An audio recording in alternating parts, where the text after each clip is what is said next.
বিসমিল্লাহির রহমানির রহিম। ইয়া আইয়ুহাল্লাযীনা আমানু, হে মুমিনগণ। আল্লাহ আমাদেরকে বলছেন, হে মুমিনগণ, ইত্তাকুল্লাহ, তোমরা আল্লাহকে ভয় করো, আল্লাহকে ভয় করো। ওয়া কুলু কাওলান সাদীদা, স্পষ্ট করে সরাসরি সোজা কথা বলো, এত ডানে বামে না, এত পেঁচগোছ না, স্পষ্ট করে হক আর বাতিলকে স্পষ্টকারী সত্য কথা বলো, সোজাসুজি কথা বলো বা সরাসরি কথা বলো। কাওলান সাদীদা, স্পষ্ট করে সোজা কথা বলো, তাহলে কি হবে? ওয়াকুলু কাওলান সাদীদা ইউসলিহ লাকুম আ'মালাকুম ওয়া ইয়াগফির লাকুম যুনুবাকুম। তোমরা দুটো বেনিফিট পাবে। একটা হচ্ছে ইউসলিহ লাকুম আ'মালাকুম, আল্লাহ পাক তোমাদের আমল সব সংশোধন করে দিবেন, তোমাদের সব কাজগুলো আল্লাহ পাক গুছিয়ে দিবেন। ওয়া ইয়াগফির লাকুম যুনুবাকুম, তোমাদের সবার গুনাহ আল্লাহ মাফ করে দিবেন। ওয়ামান ইউতিইল্লাহ ওয়া রাসূলাহ, যে ব্যক্তি আল্লাহর আনুগত্য করে এবং তার রাসূলের আনুগত্য করে, ফাকাদ ফাযা ফাওজান আযীমা, এই ব্যক্তি সফল হলো। ফাওজান আযীমা মানে মহান সাফল্য অর্জন করলো। সাফল্যের মানদণ্ড পেলাম এখানে সত্য কথা স্পষ্ট করা এবং আল্লাহকে ভয় করা। তাই যারা কথা বলতে পারে তাদেরকে সত্য কথা স্পষ্ট করতে হবে। আর এখানে সাফল্যের সংজ্ঞাও পেলাম, আল্লাহর আনুগত্য করা, রাসূলের আনুগত্য করা। ঠিক আল্লাহ রাব্বুল আলামিন সূরা আলে ইমরানের 185 নম্বর আয়াতে এমন কথাই বলেছে, প্রত্যেক নফস মৃত্যুর স্বাদ গ্রহণ করবে। ফামান যুহজিহা আনিন নারি ওয়া উদখিলাল জান্নাতা ফাকাদ ফাজ, যে ব্যক্তিকে জাহান্নামের আগুন থেকে বাঁচানো হবে, জান্নাতে প্রবেশ করানো হবে, এই ব্যক্তি হচ্ছে সফল, আর কেউ সফল। সাফল্যেরও সংজ্ঞা পেয়ে গেলাম আমরা। তো আমরা মূল কথায় আসি, ফ্যান্টাসি ছাড়তে হবে, মৌলিক কাজগুলো করতে হবে এবং চলমান বিশ্বটাকে বুঝতে হবে কোরআন এবং সুন্নাহর চোখ দিয়ে, তার মানদণ্ডে। ইতিহাস স্মরণ রাখতে হবে, আমরা কোন জাতি ছিলাম, এখন কি করছি, ভবিষ্যৎটা কি হতে পারে, কোন কোন জায়গায় ফোকাস করব, সেগুলো আমরা আলোচনা আনবো ইনশাআল্লাহ। তার আগে একটা বিষয় বলে শুরু করি যে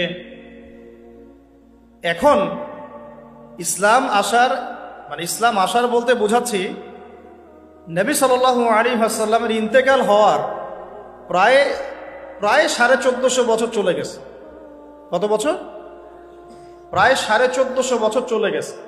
আমরা এখন যে সমাজটাকে দেখছি, আমরা এখন যে পরিবারটাকে দেখছি, আমরা যে অর্থ ব্যবস্থা দেখছি, আমরা যে রাষ্ট্র ব্যবস্থা দেখছি এবং বিশ্বের উপর যাদের আধিপত্য দেখছি, এটা রাসূল সাল্লাল্লাহু আলাইহি ওয়াসাল্লামের ইন্তেকালের 1400 বছর পরের পৃথিবী।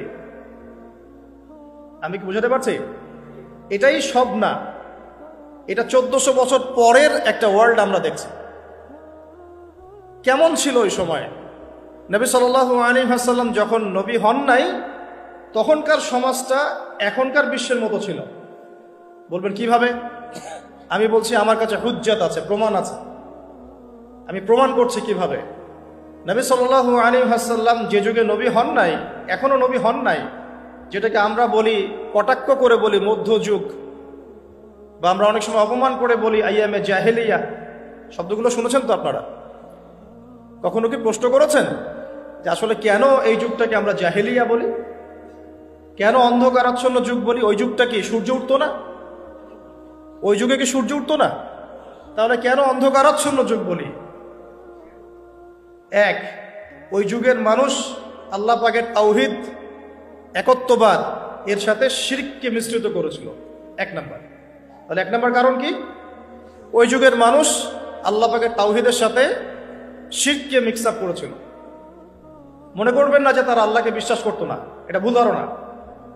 তারা সবাই আল্লাহকে বিশ্বাস করত, গুটি কয়েক মানুষ ছাড়া।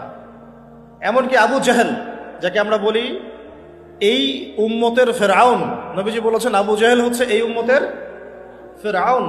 বদরের যুদ্ধে যখন আব্দুল্লাহ বিন মাসউদ রাদিয়াল্লাহু আনহু তার গর্দানটা কেটে নিয়ে আসছেন, রাসূলের সামনে রেখেছেন সাল্লাল্লাহু আলাইহি ওয়াসাল্লাম, নবীজি গর্দান দেখে বলেছিলেন, এই আবু জাহেল হচ্ছে এই উম্মতের ফেরাউন। আর ফেরাউনের চেয়ে বড় কোনো কাফের নাই, এখনো নাই, ছিলও না, আসবেও না ইনশাআল্লাহ। তো এই আবু জাহেল যখন বদরের যুদ্ধ করতে যাচ্ছিল, তখন সে প্রথমে কাবা ঘরে গিয়েছে। কোথায় গিয়েছে? গিয়ে বলেছে আল্লাহুম্মা ইন কুনতা তা'লাম, হে আল্লাহ আপনি যদি জানেন, আমার কথাগুলো খেয়াল করবেন, হে আল্লাহ আপনি যদি জানেন যে আন্না মুহাম্মাদান আলাল হক, মুহাম্মদ সাল্লাল্লাহু আলাইহি ওয়াসাল্লাম সত্যের উপরে আছে, ফানসুরহু, আল্লাহ আপনি তাকেই সাহায্য করেন। বুঝাতে পারলাম?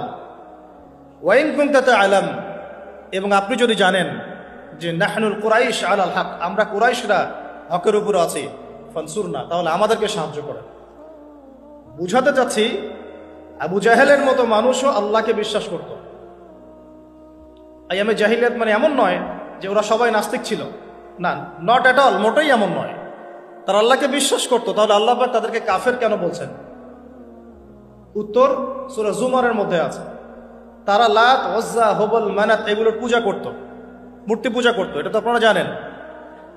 তো তারা বলতো, তাদের যুক্তি ছিল, মা না'বুদুহুম, আমরা শুধুমাত্র এই কারণেই তাদের ইবাদত করি, ইল্লা লিয়ুকাররিবুনা ইলাল্লাহি যুলফা, এরা আমাদেরকে আল্লাহ পর্যন্ত পৌঁছে দিবে। নাউযুবিল্লাহ। তাহলে রিজনটা কি, দলিল আদিল্লা কি তাদের মূর্তি পূজার পিছনে? আমরা এগুলোর মধ্য দিয়ে আল্লাহর নৈকট্য অর্জন করতে চাচ্ছি। তার মানে তারা সবাই আল্লাহকে বিশ্বাস তো করতো যে একজন আল্লাহ আছেন।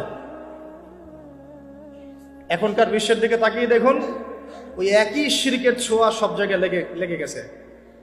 মানুষ আল্লাহকে বিশ্বাস করে, কিন্তু ইবাদত বন্দেগীর জীবনে গিয়ে আল্লাহর সাথে অন্যকে শরিক করছে, ইকোনমিতে গিয়ে আল্লাহর সাথে অন্যকে শরিক করছে, পলিটিক্স করতে গিয়ে আল্লাহর সাথে অন্যকে শরিক করছে, ওয়ার্ল্ড অ্যাফেয়ার্সকে ডিল করতে গিয়ে আল্লাহর সাথে অন্যকে শরিক করছে। মানুষ আল্লাহকে বিশ্বাস করেও এখন মুশরিক হচ্ছে। আপনি কোন সেন্সে ওইটাকে আইয়ামে জাহিলিয়াত বলছেন আর এখনকার যুগটাকে পুত পবিত্র বলছেন? এগিয়ে যাওয়ার যুগ, সায়েন্স অ্যান্ড টেকনোলজির যুগ। দেখাচ্ছি আপনাকে টেকনোলজি কাকে বলে। সুলাইমান আলাইহিস সালামের সময় বিশ্বে এমন প্রযুক্তি ছিল, এই প্রযুক্তির ধার কাছেও কোনোদিনও এই বিশ্ব আর যেতে পারবে না। আমি আমার হ্যাডসেট নিচ থেকে কথা বলছি না, এগুলোর দলিল আছে সূরা সাবার মধ্যে, সূরা নামলের মধ্যে, অন্য অনেক জায়গায়, যে আল্লাহ রাব্বুল আলামিন সুলাইমান আলাইহিস সালামকে এমন রাজত্ব দিয়েছিলেন, এমন সুপ্রিম অথরিটি, ক্ষমতা, পাওয়ার, টেকনোলজি পৃথিবীতে কখনো ছিলও না, কিয়ামত পর্যন্ত আসবেও না। এখন পর্যন্ত কোনো টেকনোলজি আসে নাই যে আমি এই চেয়ারটাকে বলবো চলো আমাকে ঢাকায় নিয়ে নামাই দিবে, তাও আবার 1 সেকেন্ডের মধ্যে। কতটুকু সময়? এখন পর্যন্ত কোনো টেকনোলজি আসে নাই যে আমি চোখের পলক ফেলবো, এইটুক সময়ের মধ্যে আমার স্ত্রীকে আমার পাশে নিয়ে বসাই দিবে। আসছে? সুলাইমান আলাইহিস সালামের সময় এমন ছিল। সাগর থেকে মুক্তা, মণিমুক্তা আরোহণ করে এটা দিয়ে অট্টালিকা নির্মাণ করা হতো। তিনি জিন জাতিকে দিয়ে কাজ করাতে পারতেন। তিনি যাচ্ছেন রাস্তায়, পিঁপড়াটা গল্প করছে, এই সবাই গর্তে ঢুকো, সুলাইমান আসলে তোমাদেরকে পিষে ফেলবে, আর তিনি মুচি মুচকি হাসছেন, পাখির ভাষাও বুঝতে পারছেন, পিঁপড়ার ভাষাও বুঝতে পারছেন। তার বাবা দাউদ আলাইহিস সালাম জাবুর তেলাওয়াত করছেন, এই সাগরের মাছ সব কাছে চলে আসছে জাবুর শোনার জন্য। এমন প্রযুক্তি আপনি এখনো বের করতে পেরেছেন? সভ্যতার যে বড়াইটা আমরা করি, এটা একটা কেবল, অহংকার। এটা কি আল্লাহ পাকের জন্য বলেছেন, আমি কত কওমকে এর আগে ধ্বংস করেছি, কত যে কওমকে আমি ধ্বংস করেছি। ফাসিরু ফিল আরদি ফানজুরু কাইফা কানা আকিবাতুল মুকাদ্দিবিন, তোমরা এই জমিনে বিচরণ করতে থাকো, দেখো যারা আল্লাহকে অস্বীকার করেছিল তাদের কি পরিণতি হয়েছে। তো আমরা এখন যেটাকে নিয়ে দাবি করি, এটা সর্বোচ্চ স্তর নয় প্রযুক্তির। তো যে জায়গা থেকে এখানে চলে আসলাম, যে কোথায় ছিলাম আমরা, এই জামানাতেও আমরা শিরক করছি, কিন্তু আল্লাহকেও বিশ্বাস করছি। প্রত্যেকটা সেক্টরে শিরক হচ্ছে। ডিটেলস বলার মতো জায়গাও এটা না, এবং এত সময় আমার হাতে নাই। আমি খালি সেক্টরগুলো বলে দিই। 1, এডুকেশন সেক্টর, শিক্ষা সেক্টর, এখানে শিরকের উপর শিরক হচ্ছে। আপনি যদি বিচক্ষণ হয়ে থাকেন, স্টাডি করেন, পড়াশোনা করেন, একটা অনেস্ট মন রাখেন, আগে সৎ একটা মন রাখেন, ডানে গেলে ডানে যাব, বামে গেলে বামে যাব, আমি নিউট্রাল থাকবো, আমি কোনো পক্ষ আগে নিব না, আমি যাচাই বাছাই করে দেখব কথাটা সত্য না মিথ্যা। শিক্ষা ক্ষেত্রে শিরকের উপর শিরক হচ্ছে, শিরকের উপর শিরক। আজকে থেকে 25 বছর 30 বছর আগে যতটা শিরক ছিল না, এখন তার চেয়ে বেশি শিরক চলে আসছে। এমন এমন শিরক আসছে যেগুলোর প্রতি ঈমান রাখলে আপনার ঈমান ভঙ্গের 10টা কারণ আছে। এই 10 কারণের মধ্যে পড়ে যাবেন, আবার নতুন করে কালিমা শাহাদা দিয়ে ইসলাম কবুল করতে হবে, নতুন করে কালিমা শাহাদার সাক্ষ্য দিয়ে আবার মুসলিম হতে হবে। যতই দাম্ভিকতা দেখান, কবরে আপনাকেও যেতে হবে, কিচ্ছু করার নাই। তখন এখন যদি সলিউশনে না আসি, সংশোধন না করি, তাহলে অনেক দেরি হয়ে যাবে। এখনকার টিকটক জেনারেশনটা বিগত 30 বছরের মেহনতের ফসল।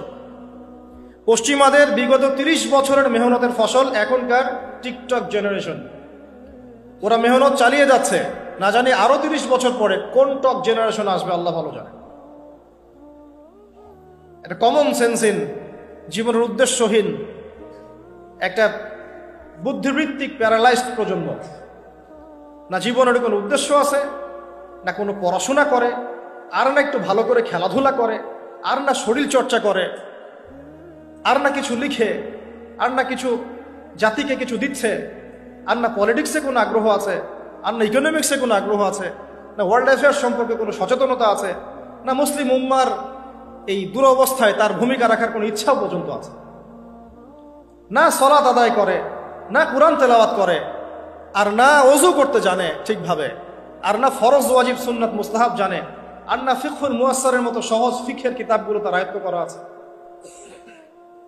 না কোনো আলেমের সাথে সম্পর্ক আছে, না কোনো ইসলামিক স্কলারের কাছে সম্পর্কিত হয়, আর না মাদ্রাসায় যায়, আর না ইসলামের বেসিক ফান্ডামেন্টাল নলেজ অর্জন করে।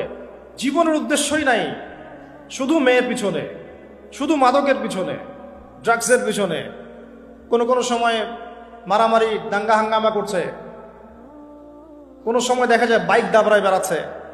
বাবার বিত্তশালী, বাবার অনেক টাকা আছে, বাস কিনে দিয়েছেন বাইক, চলছে। পিছনে একটা বেহায়া বেশ্যা মেয়ে নিয়ে ঘুরছে। এ মেয়েটাও বেহায়া, শব্দটা ইউজ করতে চাইনি আমি আমি আমি এখানে জানি অনেক মা বোন আছেন, শব্দটা আমি ইউজ করতে চাই নাই, কিন্তু আমার ভিতরে এমন ক্ষোভ এদেরকে দেখলে হয় যে মুখ থেকে বের হয়ে গেল। একটা মেয়েকে আল্লাহ পাক সৃষ্টি করেছেন কি জন্যে? যাতে সে ইসমাইল আলাইহিস সালামের মতো সন্তান জন্ম দিতে পারে। এই বাইকের পিছনে ঘোরা মেয়েটা কি আপনাকে এরকম সন্তান দিতে পারবে? আপনি তো বোকা। আপনি মনে করছেন যে অল্প সময়ের জন্য আমি তাকে নিয়ে একটু মজা করি, তখন দেখা যাবে আপনারও জীবনে এমন কোনো মেয়ে আল্লাহ পাক দিয়েছেন যে ওই রকমই অন্য কারোর সাথে বাইকে ঘুরে আসছিল। তখন কিছু করার থাকবে না, কিচ্ছু করার থাকবে না। আমার টপিক আজকে এইটা না। এই প্রজন্মটাকে গড়েছে পশ্চিমারা বিগত 30 বছরে। কত বছরে? এখন যে এডুকেশন সিস্টেমটা চলছে, এটা যদি এভাবেই চলতে থাকে, আপনি আর 20 বছর পরে এমন একটা প্রজন্ম পাবেন যাদেরকে যদি আমি চ্যালেঞ্জ করতেছি, যাদেরকে যদি আপনি নতুন করে কোনো মুক্তিযুদ্ধে পাঠান, গুলি খেয়ে ফেরত আসবে, একটাকে মারতেও পারবে না। না দেশের প্রতি কোনো মহব্বত আছে, না উম্মার প্রতি কোনো মহব্বত আছে, না দেশের জন্য কিছু করতে পারবে, না জাতির জন্য, না উম্মার জন্য। সবচেয়ে বড় স্তর হচ্ছে উম্মার জন্য। সবচেয়ে বড় স্তর কি? উম্মার জন্য, যে পুরো মুসলিম উম্মা একটা জাতি, আমি এমন একজন বড় নেতা হব যে পুরো মুসলিম উম্মার জন্য কাজ করব। এই যে চেতনা, এই জাজবা, পরিশ্রম, অধ্যাবসায়, একটা ভিশন, একটা প্যারেন্টিং, একটা কনস্ট্রাকটিভ সিলেবাসে পড়াশোনা করা, তারবিয়াত, প্রশিক্ষণ, এর ধার কাছেও নাই জেনারেশন। আমরা ঢাকায় দেখি মানুষ খালি খাচ্ছে আর খাচ্ছে, সবাই বসে খায়। ফাস্টফুডের দোকান হাজার হাজার হাজার হাজার, সবাই মেয়ে ছেলে একসাথে বসে খায়, চটপটি, ফুচকা, বার্গার, পিৎজা, খাওয়াই যেন এদের কাজ। রাস্তায় ফুটপাতে পাটি বিছায় বসে খাওয়া দাওয়া করতেছে, সবাই খাচ্ছে, গল্প গুজব করছে, গোল গোল হয়ে বসে বসে মোবাইলে কি জানে করতেছে, গোল হয়ে 10 জন বসে আছে একসাথে। যেই মুহূর্তে ধরেন যে মুসলিম উম্মার একটা অঞ্চলে একটা বোমার আঘাতে 500 জন শিশুকে হত্যা করা হয়, ওই মুহূর্তে বসে সে হাসাহাসি করতেছে। ওই মুহূর্তেও তার কোনো ফিকির নাই, নামাজের সেজদায় একটু দোয়া করব, আমি আল্লাহর দিকে ফিরে আসি, ওগুলো অনেক দূরের কথা, বাদ দেন। শুধু এতটুকু ফিকির, আচ্ছা আমি দুনিয়াতে আছি কেন, আমি দুনিয়াতে এসেছি কেন, এক সময় তো আমি ছিলাম না, আবার এক সময় আমি থাকবো না, কেউ এসে চিরস্থায়ী হতে পারে নাই, তো আমরাও পারবো না। তো আল্লাহ পাক আমাদেরকে সৃষ্টিটা করলেন কেন? আমার কাছে আমার রব কি চান? আমি যদি না থাকতাম তাহলে আমার পরিবার চলতো কিনা, আমার সমাজটা চলতো কিনা, আমার শিক্ষা ব্যবস্থাটা চলতো কিনা, আমার দেশটা চলতো কিনা, এই বিশ্বের ঘূর্ণন চলতো কিনা, আর্নিক গতি চলতো কিনা, থেমে যেত? উত্তর না।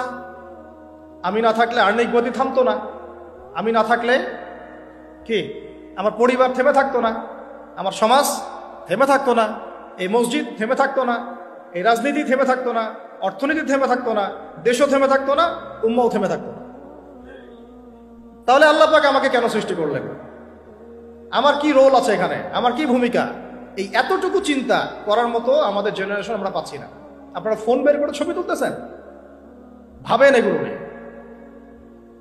আমাকে দিয়ে কি করবেন? আমাদের তো কিচ্ছু করার নাই এই কথাগুলো বলা ছাড়া, এই কথাগুলো বলা বা সচেতনতা তৈরি করা ছাড়া আমাদের হাতে কিছুই করার নাই। Not at all, absolutely nothing, কিচ্ছু করার নাই। এইসব ফ্যান্টাসি দিয়ে লাভ নাই।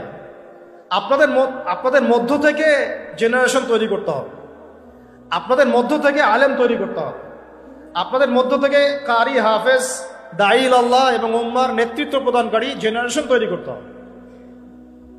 এইসব চেয়ারে বসে কয়জন? সারা বাংলাদেশে হয়তো 50 জন, 100 জন।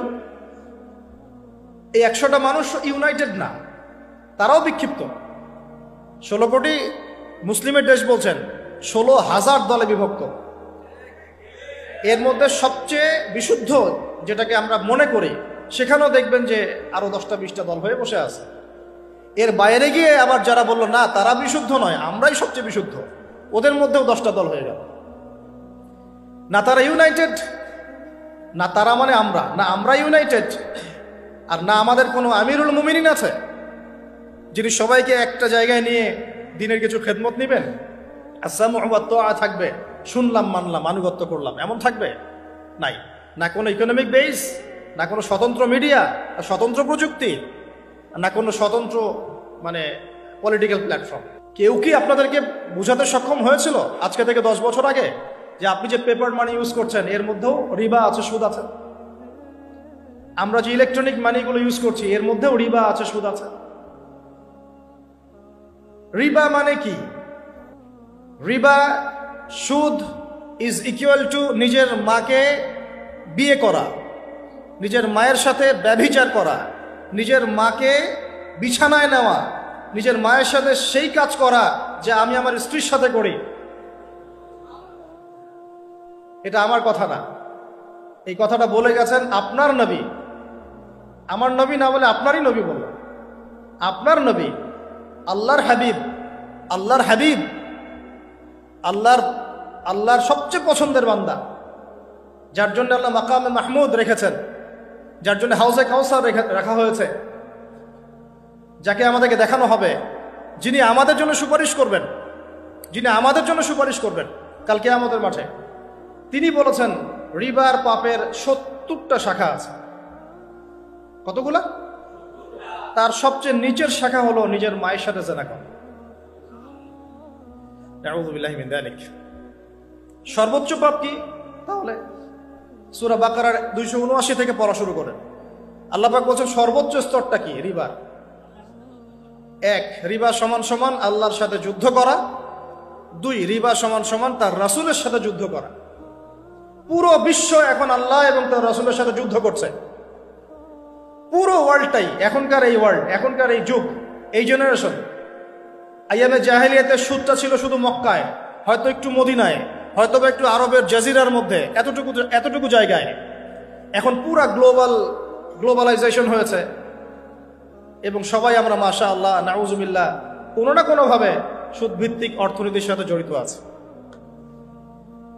ফেডারেল রিজার্ভ ব্যাংকের আন্ডারে, ওয়ার্ল্ড ব্যাংকের আন্ডারে, IMF এর আন্ডারে যত সেন্ট্রাল ব্যাংক আছে কেউ সুদমুক্ত থাকতে পারবে না। আপনি গভর্নমেন্টকে দোষ দিয়েন না, গভর্নমেন্টকে দোষ দিয়ে লাভ নাই, কিছু করতে পারবেন না। শিরকের গোড়া হচ্ছে এখন ওই পশ্চিমা শক্তিটা, একদম শিরকের গোড়া, তাগুতের গোড়া, যত শয়তানি অন্যায়ের মূল গোড়াই জায়গাটা। আর এরা এমন ভাবে ইউনাইটেড হয়েছে ইউনাইটেড নেশনস তো ফর্ম করেছে 1945-এর পর থেকেই। এমনভাবে ইউনাইটেড হয়েছে, এদের স্বার্থটাই হচ্ছে পশ্চিমাদের জয় জয়কার যেন হয়, মুসলমানদের ম্যাসাকার যেন হয়।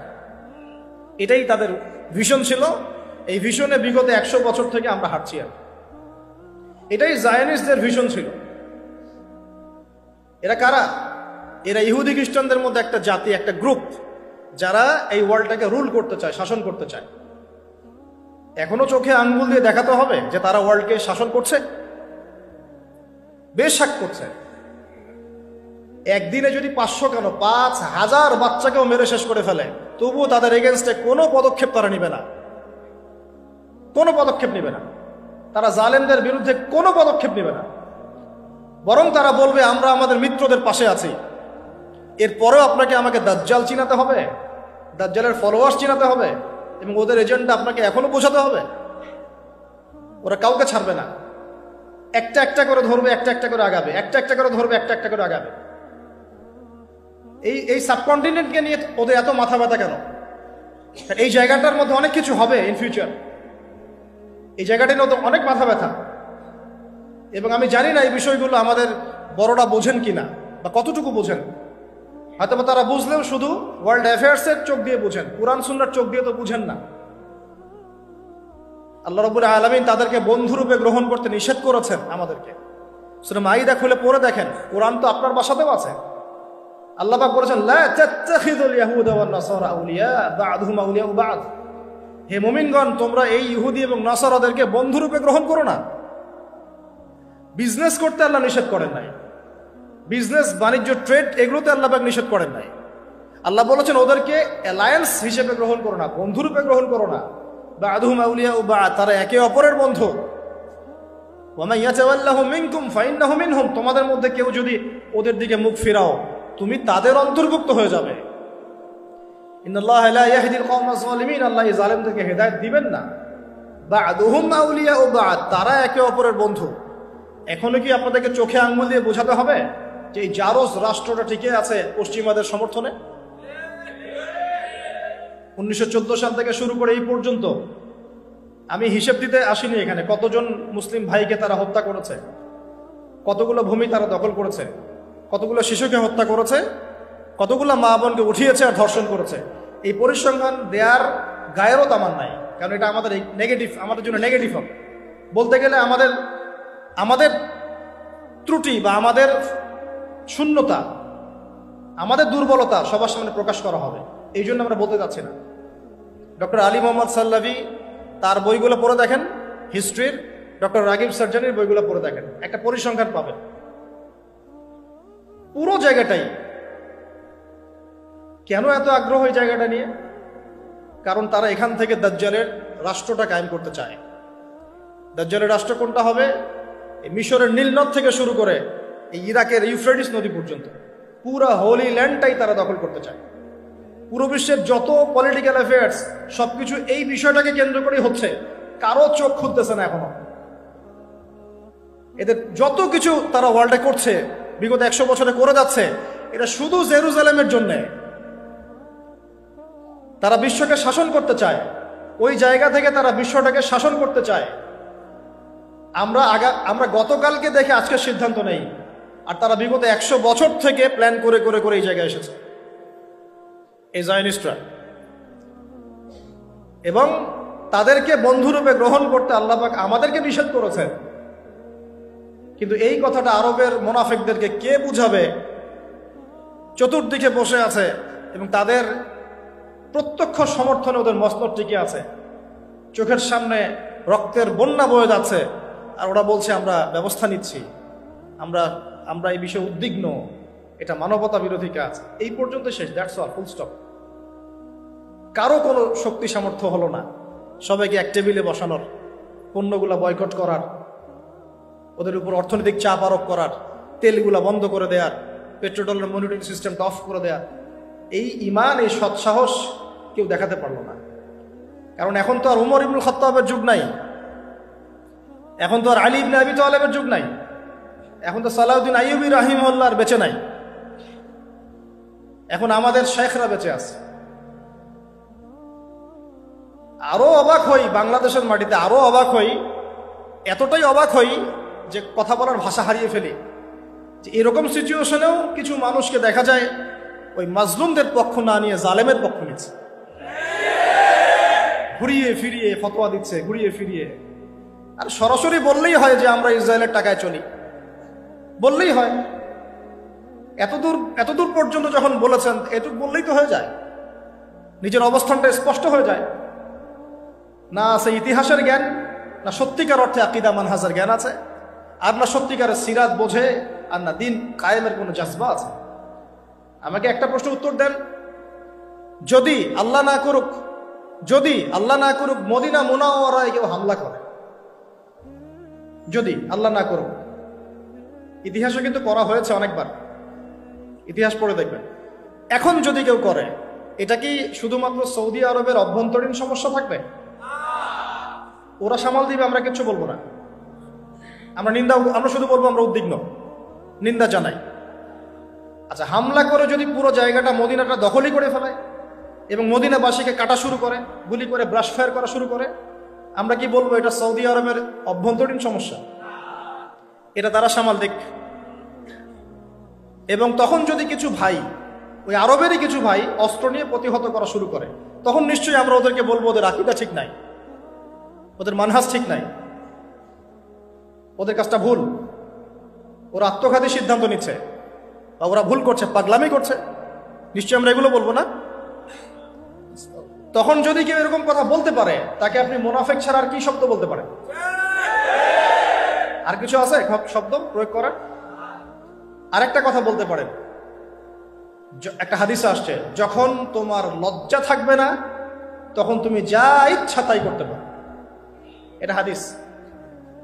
যখন তোমার লজ্জা থাকবে না তুমি যা ইচ্ছা তাই করতে পারো, যা ইচ্ছা তাই বলতে পারো। আমাকে উত্তর দেন, যদি এখন এই আক্রমণগুলো ইহুদিরা এখানে আকসায় না করে এইখানে করতো, মক্কায় যেখানে মসজিদে হারাম আছে, কাবা আছে, ওখানে একটা মিসাইল ফেলতো, আমরা নিশ্চয়ই বলতাম এটা সৌদি আরবের অভ্যন্তরীণ সমস্যা, এটা ওরা সামাল দিবে। আমরা শুধু দোয়া করব, আল্লাহ আবাবিল পাখি পাঠিয়ে ইহুদিদেরকে হত্যা করো, তাই না? আর আল্লাহ পাকও নিশ্চয়ই আবাবিল পাঠাবেন। মনে রাখবেন, এটা আবাবিল পাখি আসার যুগ নয়, এটা আবরাহার যুগ নয়, এটা আবরাহার যুগ নয় যে আবাবিল আসবে। আবাবিল পাখির নাম নয়, আবাবিল মানে ঝাঁকে ঝাঁকে, তৈরন আবাবিল, আবাবিল মানে ঝাঁকে ঝাঁকে। এটা আবাবিলের যুগ নয়, আবরাহার যুগ নয় যে আবাবিল এসে আপনাকে উদ্ধার করবে বিপদ থেকে। এটা মূসার যুগ নয় আলাইহিস সালাম, যে আকাশ থেকে মান্নার সালোয়া পড়বে, রিজিকের জন্য আপনাকেই বের হতে হবে, আল্লাহর উপর তাওয়াক্কুল করতে হবে। এটা কোন যুগ? আল্লাহ বলছেন এটা এই যুগ। ইন তানসুরুল্লাহ ইয়ানসুরকুম, তোমরা যদি আল্লাহকে সাহায্য করো তবেই আল্লাহ তোমাদেরকে সাহায্য করবেন। একদম স্পষ্ট শুনে রাখেন, এখন আসমান থেকে ফেরেশতা নামবে না, এখন আমাদের জন্য এখন নামবে না। তোমরা যদি আল্লাহর দ্বীনকে সাহায্য করো তবেই আল্লাহ তোমাদেরকে সাহায্য করবেন। ওয়া ইউসাব্বিত আকদামাকুম, তোমাদের পা আল্লাহ পাক শক্তিশালী করবেন, দৃঢ় রাখবেন। এটা এই যুগ। এটা কোন যুগ? আল্লাহ বলছেন ইন্নাল্লাহা লা ইউগাইয়িরু মা বিকওমিন, আল্লাহ পাক কোনো কওমের অবস্থা ততক্ষণ পরিবর্তন করেন না, হাত্তা ইউগাইয়িরু মা বিআনফুসিহিম, যতক্ষণ না তারা নিজেরাই নিজেদের অবস্থা পরিবর্তনের চেষ্টা করে। এটা এই যুগ। এখন আপনার জন্য আবাবিল আসবে না। এটা কোন যুগ? আল্লাহ বলছেন ওয়াইন তাতাওয়াল্লাউ, যদি তোমরা চেষ্টা না করো, মুখ ফিরায় চলে যাও, ইয়াস্তাবদিল কওমান গায়রাকুম, আল্লাহ তোমাদের সবাইকে সরিয়ে দিবেন, দিয়ে নতুন একটা কওম নিয়ে আসবেন। সুম্মা লা ইয়াকুনু আমসালাকুম, তারা তোমাদের মতো অপদার্থ হবে না। আমাদেরকে সরাতে আল্লাহ পাকের কি দরকার হয়? একটা ভাইরাস, একটা মহামারী, একটা ভূমিকম্প, আজকে একটু নড়া দিয়েছে না, এগুলো কিচ্ছু না, এগুলো ওয়ার্নিং আসতেছে। কারণ মহামারীর পরে সানাওয়াতুজ জালাজিল আসবে, হাদিসে আসছে। ভূমিকম্প শুধু না, ভূমিকম্পের বছরগুলো আসছে সামনে। সানাওয়াতুজ সানা মানে একটা বছর, সানাওয়াত মানে অনেকগুলো বছর, জালজালা মানে ভূমিকম্প, জালাজিল ভূমিকম্পের বহু বছর, সানাওয়াতুজ জালাজিল মানে ভূমিকম্পের বছরগুলো তোমাদের সামনে আসছে। কে বলেছেন এটা? নবী সাল্লাল্লাহু আলাইহি ওয়াসাল্লাম। এখন পর্যন্ত কি বিশ্ব দেখেছে যে কয়েক বছর ধরে ভূমিকম্প হচ্ছে? ইতিহাস পড়ে দেখেন তো কখনো এসেছিল? তার মানে সামনে আসবে। কেন আসবে না? কোন কোন পাপের কারণে আসে? জিনা, ঘরে ঘরে জিনা, ঘরে ঘরে জিনা। ঘরে ঘরে বলতে প্রত্যেকটা ঘর বুঝাই নাই, অবশ্যই অনেক ঘর পবিত্র ভালো আছে, অনেক জায়গায় বেশিরভাগই জিনার মধ্যে ঢুকে আছি আমরা। নাউজুবিল্লাহ, হেফাজত করুন। মাদক, অশ্লীলতা, আর কি কারণে আসে? বেপরদামি, বেহায়াপনা, মিউজিক্যাল ইনস্ট্রুমেন্ট, এই তো কারণগুলো তো এইগুলাই। মাপে কম দেওয়া। পৃথিবীতে সর্বপ্রথম যেই কমটাকে ভূমিকম্প দিয়ে ধসিয়ে দেওয়া হয়েছে সেটা হলো কমে মাদিয়ান। কোন কম? কমে মাদিয়ান, শুআইব আলাইহিস সালামের কম। কি পাপের কারণে ভূমিকম্প দিয়ে ধসিয়ে দেওয়া হলো? তারা মাপে কম দিত, তারা মাপে কম দিত এবং মানুষের সম্পদ আত্মসাৎ করত, মানুষের সম্পদ আত্মসাৎ করত। এই দুইটা পাপই এখন করা হচ্ছে। প্রচুর ব্যবসায়ী মাপে কম দেন, মানুষের সম্পদ আত্মসাৎ করেন। আল্লাহ পাক আমাদেরকে হেফাজত করুন, আমিন। মৌলিক জায়গাটায় আসেন যে এখন মনে করবেন না যে বিশ্বের মধ্যে শিরক নাই, প্রতিটা সেক্টরেই শিরক আছে। আর তারা এই পুরো বিশ্ব ব্যবস্থাটাকে নিয়ন্ত্রণ করছে কি কারণে? যাতে করে তারা মুসলমানদের উপর তাদের নির্যাতনের স্টিম রোলার চালাতে পারে এবং তাদের মানে বিশ্ব পরিচালনার এই সুপ্রিম অথরিটি তাদের হাতে নিতে পারে, আর কিচ্ছু না। প্রত্যেকটা বিষয় নিয়ন্ত্রিত হচ্ছে আকসা কেন্দ্রিক, জেরুজালেম কেন্দ্রিক, জায়নিজম কেন্দ্রিক এবং পশ্চিমারা। আমরা কোনো না কোনোভাবে এই প্যাচে পড়ে গেছি। বলছিলাম যে এডুকেশনে আপনি শিরক পাবেন, ইকোনমিতেও পাবেন। পলিটিক্স নিয়ে আমি বলতে চাচ্ছি না কথা, এটা খুব ভালো করেই আমরা জানি যে আমরা কোন পথে হাঁটছি। এগুলো আল্লাহ রাব্বুল আলামিনের খেলাফতের দায়িত্ব নয়। যা চলছে ওয়ার্ল্ডে এগুলো আল্লাহ রাব্বুল আলামিনের খেলাফতের দায়িত্ব নয়। যেহেতু প্রসঙ্গটা এসে গেছে, নসিহত স্বরূপ, শুধু নসিহত, এর বেশি কিচ্ছু করার নাই আমাদের। নসিহতটা না করলে কি হবে? আপনি আল্লাহর সামনে কাল কিয়ামতে দাঁড়ায় বলবেন যে আদনান ভাই আমার এলাকায় আসছিল, প্রসঙ্গটা উঠেছিল, তিনি আমাকে সতর্ক করেন নাই, আমি দাওয়াত পাই নাই। আর দাওয়াত দেওয়ার সুন্নত আল্লাহ রাব্বুল আলামিন কোরআনের সূরা তাহার মধ্যে বলেছেন। কোন সূরায়?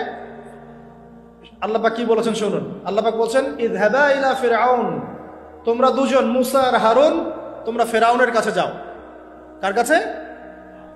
ইযহাবা ইলা ফিরআউনা ফাইন্নাহু তাগা, সে সীমা লঙ্ঘন করেছে। কিন্তু ওয়াকুলা লাহু কাওলান লাইয়িনা লাআল্লাহু ইয়াতাযাক্কারু আও ইয়াখশা, আল্লাহ বলেন ফিরআউনের কাছে গিয়ে কর্কশ ভাষায় কথা বলো না, আঘাত করে কথা বলো না। ঠিক আছে, আমরা যেটা করি অনলাইনে অফলাইনে, খুব কর্কশ ভাষায় কথা বলি, আঘাত করে কথা বলি, এটাকে সওয়াবের কাজ মনে করি। এগুলো গুনাহ এবং দাওয়াতের মানহাজের সম্পূর্ণ বিপরীত চলে। নিজের ভাইয়ের গোশত খাই বসে বসে। আল্লাহ পাক বলছেন ওয়াকুলা লাহু কাওলান লাইয়িনা, ফিরআউনের মতো কাফেরের সামনে দাঁড়িয়েও তুমি নরম ভাষায় কথা বলো, নম্রতা প্রদর্শন করো। কেন? লাআল্লাহু ইয়াতাযাক্কারু আও ইয়াখশা, হতে পারে সে উপদেশ গ্রহণ করবে এবং আমাকে ভয় করবে। কত চমৎকার দাওয়াতের পদ্ধতি ইসলামে দিয়েছে। এখন আমাকে বলেন যে আল্লাহ পাক কি জানতেন না যে ফিরআউন পরবর্তীতে ঈমান আনবে না? আল্লাহ জানতেন না? জানতেন না। তারপরেও কেন এটা আয়াত নাযিল করলেন? আমাদের জন্য, আমরা শিখতে পারি। ওই জায়গা থেকে আমি কথা বলছি। দেখুন আপনি কোন শিরকের মধ্যে আছেন, কেন আপনি এই জীবনে গিয়ে ভুল করছেন, কোন জায়গায় ভুল করছেন। ভাই হিসেবে আমি নসিহতটা করে যাচ্ছি, রাগ করবেন? শুনে নেবেন। কোরআনের শুরুতেই দেখবেন আপনি একটা আয়াত আছে, বিসমিল্লাহির রহমানির রহিম, ওয়াইয কুলনা লিল মালাইকা ওয়াইয ক্বালা রাব্বুকা লিল মালাইকা ইন্নী জাঈলুন ফিল আরদি খলিফা। হে নবী মুহাম্মদ সাল্লাল্লাহু আলাইহি ওয়াসাল্লাম, স্মরণ করেন ওই সময়ের কথা যখন আমি আল্লাহ ফেরেশতাদেরকে বলেছিলাম যে আমি পৃথিবীতে আমার খলিফা পাঠাতে চাই। কি ওয়ার্ড আল্লাহ ইউজ করেছেন? খলিফা পাঠাতে চাই। তো ফেরেশতারা বলছেন আতাজআলু ফিহা মা ইউফসিদু ফিহা ওয়া ইয়াসফিকু দিমা, আপনি কি এমন কাউকে পাঠাতে চাচ্ছেন যে পৃথিবীতে গিয়ে রক্তপাত ঘটাবে এবং ফাসাদ সৃষ্টি করবে? তাই করছে কিনা মানুষ? বুঝেন নাই? পৃথিবীতে মানুষ ফাসাদ সৃষ্টি করছে কিনা, রক্তপাত ঘটাচ্ছে কিনা? ফেরেশতারা তাদের দূরদর্শিতায় সঠিক ছিল কিনা? ছিল। তারপর আল্লাহ পাক বললেন ইন্নী আ'লামু মা লা তা'লামুন, আমি যা জানি তোমরা সেটা জানো না। কারণ আমার এমন অনেক শুকরগুজার বান্দা থাকবে যারা এই কাতারভুক্ত হবে না। ঠিক আছে, আল্লাহ রাব্বুল আলামিন আদম আলাইহিস সালামকে খলিফা বললেন। এরপরে অনেক গল্প, এটা বলতে অনেক সময় লাগবে। নাম শিক্ষা দিলেন, সমস্ত নাম, নাম মানে জ্ঞান, সমস্ত জ্ঞান। ফেরেশতাদেরকে দিয়ে সেজদা করালেন, ইবলিস করলো না, মনে আছে? ইবলিস করলো না, উল্টা চ্যালেঞ্জ করলো। কি চ্যালেঞ্জ করলো? যে আপনি খলাকতানি মিন নার ওয়া খলাকতাহু মিন তিন, আমাকে সৃষ্টি করেছেন আগুন দিয়ে, তাকে মাটি দিয়ে, আমি কেন সেজদা করব? আল্লাহ বলছেন মা মানাআকা আল্লা তাসজুদা ইযা আমারতুক, তোমাকে সেজদা করতে কে নিষেধ করলো? তখন সেই যুক্তি দেখালো আল্লাহ রাব্বুল আলামিনের সামনে। আল্লাহ পাক বলছেন ফাখরুজ মিনহা ফাইন্নাকা রাজিম, এখান থেকে বের হয়ে যাও, আমার আদেশ অমান্য করে তুমি অভিশপ্ত শয়তান হয়ে গেছে। ফাইন্না আলাইকা লা'নাতা ইলা ইয়াউমিদ্দিন, কিয়ামত পর্যন্ত তোমার উপর লানত। ইবলিস বলছে আনজিরনি ইলা ইয়াউমি ইউবআসুন, আচ্ছা ঠিক আছে, আমাকে বের করে দিচ্ছেন, আমাকে কিয়ামত পর্যন্ত অবকাশ দেন। আল্লাহ বলছেন ফাইন্নাকা মিনাল মুনজারিন, যাও তোমাকে অবকাশপ্রাপ্তদের অন্তর্ভুক্ত করা হবে। এবার ইবলিস চ্যালেঞ্জ করছে ফাবিমা আগওয়াইতানি, হে আল্লাহ আপনি যার জন্য আমাকে বের করে দিলেন, হে আদম সন্তানরা শুনেন কথাটা ভালো করে, প্রত্যেক আদম সন্তান কথাটা ভালো করে শোনেন। ফাবিমা আগওয়াইতানি, হে আল্লাহ আপনি যে আদমের কারণে আমাকে এখান থেকে বের করে দিলেন, লাআকউদান্না লাহুম সিরাতাকাল মুস্তাকিম, আমি সে আদম সন্তানের এই সরল পথে ওত পেতে বসে থাকবো, একদম ওত পেতে বসে থাকবো। সুম্মা লাআতিয়ান্না মিন বাইনি আইদিহিম, আমি আদম সন্তানদের সামন থেকে আসবো, ওয়া মিন খালফিহিম, তার পিছন দিক থেকে আসবো, ওয়া আন আইমানিহিম, তাদের ডান দিক থেকে আসবো, ওয়া আন শামাইলিহিম, তাদের বাম দিক থেকে আসবো, ওয়ালা তাজিদু আকসারাহুম শাকিরিন, আপনি বেশিরভাগ আদম সন্তানকে শুকরগুজার পাবেন না। ইবলিস তার চ্যালেঞ্জে সঠিক না ভুল?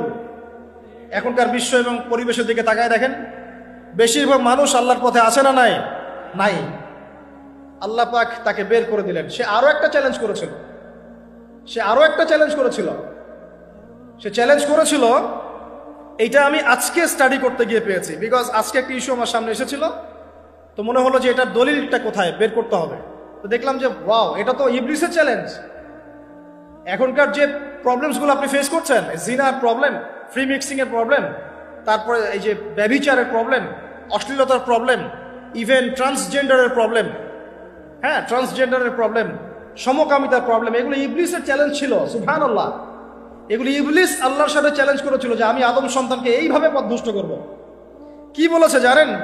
সূরা নিসার 119 নম্বর আয়াতে ইবলিস এই চ্যালেঞ্জটা করেছে, ওয়ালা উদিল্লান্নাহুম, শুধু তাই নয়, আমি আদম সন্তানদেরকে অবশ্যই পথভ্রষ্ট করব। এক, ওয়ালা উমান্নিয়ান্নাহুম, আমি অবশ্যই আদম সন্তানদেরকে মিথ্যা আশ্বাস দিব। কি দিব? মিথ্যা আশ্বাস দিব। ওয়ালা আমুরান্নাহুম, আমি আদম সন্তানকে আদেশ করব, ফালাইউবাত্তিকুন্না আযানাল আনআম, তারা পশুর কানগুলোর মধ্যে ছিদ্র করা শুরু করবে। আরো আছে, ওয়ালা আমুরান্নাহুম, আমি তাদেরকে আরো আদেশ করব, ফালাইয়ুগাইয়িরুন্না খালকাল্লাহ, এইটাই হচ্ছে কথা। ফালাইয়ুগাইয়িরুন্না খালকাল্লাহ, আমি আদম সন্তানদেরকে আদেশ করব তারা যেন আল্লাহর সৃষ্টিকে বিকৃত করে, তারা যেন আল্লাহর সৃষ্টিকে বিকৃত করে। আব্দুল্লাহ বিন মাসউদ রাদিয়াল্লাহু আনহু এই আয়াতের আলোকে বলছেন যে মেয়েরা ব্রু প্লাক করে, এরাও তার অন্তর্ভুক্ত। যে মেয়েরা বা ছেলেরা হাতে ট্যাটু আঁকে, তারাও এর অন্তর্ভুক্ত। যারা দাঁত শান করে, নর্মাল আল্লাহ পাক স্বাভাবিক যা দিয়েছেন এটাকে শান করে, শানিত করে, ধারালো করার চেষ্টা করে, এরাও তার অন্তর্ভুক্ত। তাহলে যারা নিজেদের লিঙ্গ কেটে ছেলে থেকে মেয়ে হচ্ছে, এরা কাদের অন্তর্ভুক্ত? এরা কাদের অন্তর্ভুক্ত? এটাকে আমরা প্রমোট করতেছি। কিভাবে এরকম একটা মানুষ আমাদের এমপি মন্ত্রীর সাথে দেখা করতে পারে, সুসংবাদ দিতে পারে? কিভাবে তারা ইন্সপিরেশন পায়? কোত্থেকে ইন্সপিরেশন পায়? এটা একটা ছেলে, বাহ্যিকভাবে ছেলে, মানসিকভাবে মেয়ে। মনে রাখবেন, ট্রান্সজেন্ডার প্রবলেম আর হিজড়ার সমস্যা এক নয়। হিজড়ার সমস্যাটা জন্মগত সমস্যা, এটার বিধান ইসলামে আছে, কোরআন সুন্নাহ এটার বিধান আছে।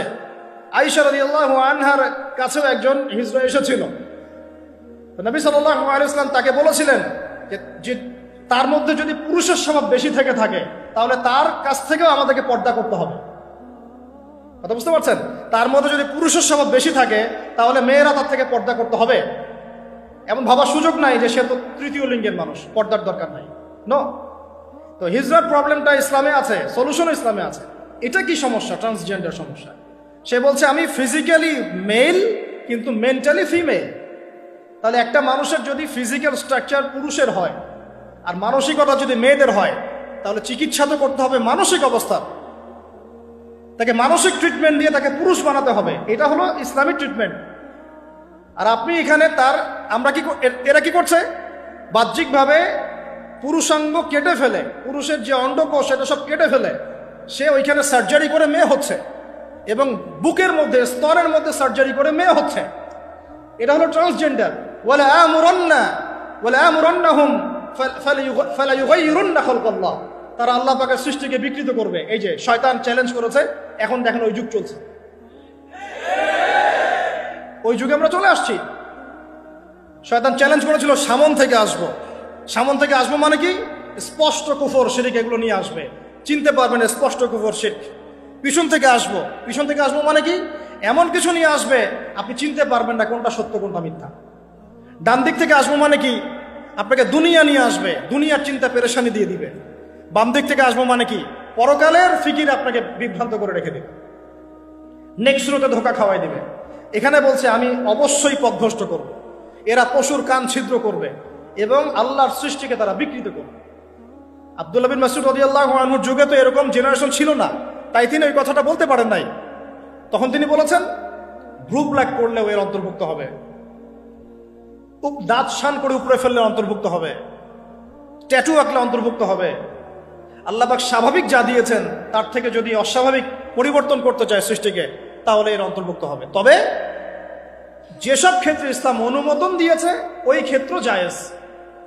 যেমন ওই যে ছাগলকে অনেক সময় খাসি করা হয়, এগুলো সাহাবীদের যুগেও ছিল, এগুলো করাও হয়েছে, অনুমোদনও আছে ইসলামে, চাইলে করতে পারে।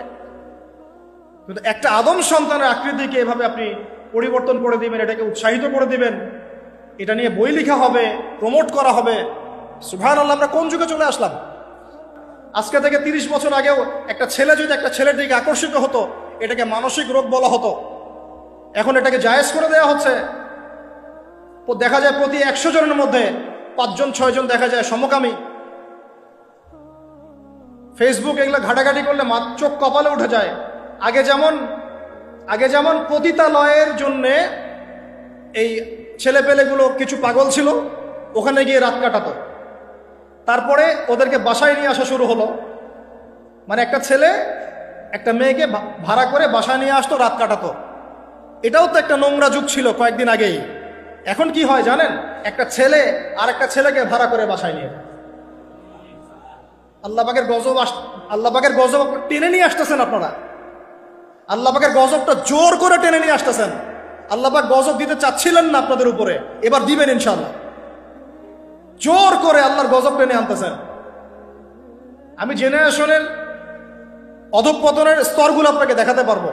আগে চিঠি লিখতো গোপনে গোপনে, লজ্জা শরম হায়া ছিল, রিক্সায় করে যাওয়া যাবে না, কেউ দেখে ফেললে সমস্যা হবে। তারপরে এমন জেনারেশন আসলো সব কিছু ওপেন, ওদের আলাপই শুরু হয় হ্যান্ডশেক থেকে এবং 7 দিনের মধ্যে বেড়ে যাওয়া শেষ। এরপর চেঞ্জ করতে থাকে একটার পর একটা। তারপর চলে আসলো সিরিয়ালের যুগ। সিরিয়াল এসে শেখালো বাসায় স্বামী থাকলেও যথেষ্ট না, বাইরে একটা স্বামী লাগবে। বাসায় মেয়ে থাকলে যথেষ্ট না, আরেকটা বউ বাইরে লাগবে। এটা শুরু হলো, এটা চলতে শুরু করলো, এখন এটা কমন হয়ে গেল। আপনারা কি মনে করেছেন? নবী করিম সাল্লাল্লাহু আলাইহি ওয়াসাল্লাম বলেছেন, আল্লাহর পরে যদি আমি কাউকে সেজদা করার আদেশ করতাম, আমি মেয়েদেরকে বলতাম তারা যেন স্বামীদেরকে সেজদা করে। এখন তো আপনারা সব তসলিমা নাসরিনের ফ্যান হয়ে বসে আছে। ওরা আপনাদেরকে ব্রেইন ওয়াশ করে দিয়েছে। সব ক্ষেত্রে সমান অধিকারের কথা আপনাকে কে বলেছে? কোন কোন ক্ষেত্রে আপনাকে অগ্রাধিকার দেওয়া হয়েছে। আপনি খুঁজছেন সমান অধিকার, আর ইসলাম দিয়েছে অগ্রাধিকার। কত বোকা আপনি! কমন সেন্স নাই, ননসেন্স।